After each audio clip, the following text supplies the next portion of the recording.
చెప్పాలి అంటే తన బిడ్డలకే కాదు. ఈ రోజున మా రెండో పాప శ్రీజ కూడా తనకి లైఫ్ వచ్చిన డిస్టర్బెన్స్ వచ్చింది. ఆ టైంలో కూడా తను ఏమందంటే అప్పుడు నాన్నమ్మ దగ్గరికి వెళ్ళాను, తను ఇచ్చిన భరోసా ఇచ్చిన మాట వెళ్ళలేని ధైర్యం వచ్చింది నాకు. నాన్నమ్మ దగ్గర ఎక్కువ కూర్చోవలసిన పాజిటివ్ ఫీలింగ్ వస్తుందని నాతో షేర్ చేసుకుంటాను. తనకు మాతో చెప్తుంటే అనిపిస్తుంది కరెక్ట్. అమ్మ ఏం పర్లేదమ్మా, లైఫ్ అంటే ఒకరితోనే అయిపోదు, ఆ ఒక్కరితో వాళ్ళ ఇన్ఫ్లుయెన్స్ తోటో వాళ్ళు మన మీద నియంత్రించడం కానీ మన బాధల్ని వాళ్ళు చేయడం అవుతుంది. జస్ట్ నువ్వు నీ గురించి నీ మనసులో ఏదనిపిస్తే నీ గుడ్ ఫీలింగ్ ఏదిస్తుందో ఆ ఫీలింగ్ ప్రకారం వెళ్ళిపోదు. ఆ జనరేషన్ పీపుల్ ఎక్స్పెక్ట్ చేయాలి. అలా కాదు, ధైర్యం ఉండే అందరికి ధైర్యం బాగా ముందుకొస్తారు. ఫాదర్ కూడా, మా నాన్నగారు కూడా అస్సలు ఎప్పుడు అనేవాళ్ళు, ఎప్పుడు మీరు పెట్టే చెయ్యి మీరు ఎప్పుడు పైన తప్ప తీసుకుని ఎలా ఉండకండి, చేతులు పెట్టకండి అనే అట్లాంటివి చెప్తుండేవాళ్ళు. అందుకని మన ఇండివిజువాలిటీ మాకు బాగా ఎప్పుడు కూడా ఒకళ్ళని అడగడం అనే బ్రదర్స్ని అడగాలన్నా కూడా మాకు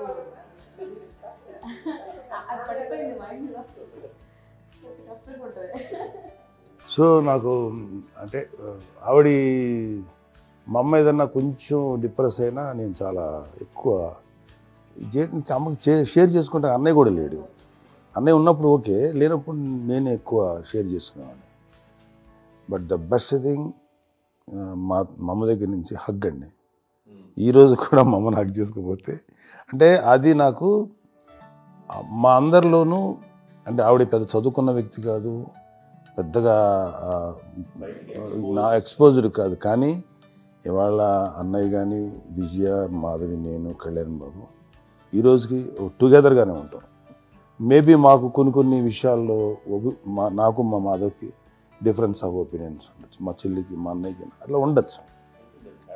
కానీ ద ఇన్విజిబుల్ బాండ్ వేసి మా అమ్మ ఇచ్చింది ఆ లవ్ అండ్ ఎఫెక్షన్, హగ్ అవన్నీ ఆవిడ నాన్ వెర్బల్ అడ్వైజ్ ఏంటంటే అందరూ అలా కలిసి ఉండాలనేది ఆవిడ నుంచి మేము నేర్చుకోవాలి. అది ఇట్స్ ఇస్ నాట్ వర్డ్లీ, అది నోటి మాట కాదు, అది వెర్బల్గా కాదు, నాన్ వెర్బల్గా చెప్పినటువంటి ఇది.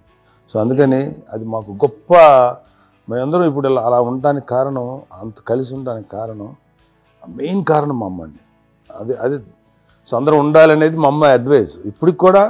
ఇప్పుడు కూడా నేను ఎప్పుడైనా ఏదైనా ఫీల్ అయినా, అన్నయ్య ఫీల్ అయినా, లేదు నాన్న అట్లా వదుకు, ఇట్లా ఉండండి, ఇట్లా ఉండి ఇప్పటికీ చెప్తుంది. మేము ఎవరైనా ఎప్పుడైనా మా చెల్లితో గొడవపడ్డా అనుకోండి, నేను అట్లా అనకరా అని ఎట్లాగా అంటే ఏమో లేదులేమ్మా ఏదో అన్నాను కానీ ఫీల్ అవ్వకమ్మా, మేమందరం కలిసి ఆవిడని అసలు టెన్షన్ పెట్టమండి మేము. సో అలా అది ఆవిడ నేర్పించింది. అలా కలిసి ఉండటం అనేటువంటి బాండేజ్ని ఆవిడ తన ఒక హగ్తో చెప్పింది. అన్నయ్య సినిమా చూడండి, జాదూకే చెప్పాను, అది మా అమ్మ దగ్గరే ఉందండి. శంకర్ దాదాలో చెప్తాడు చూడండి.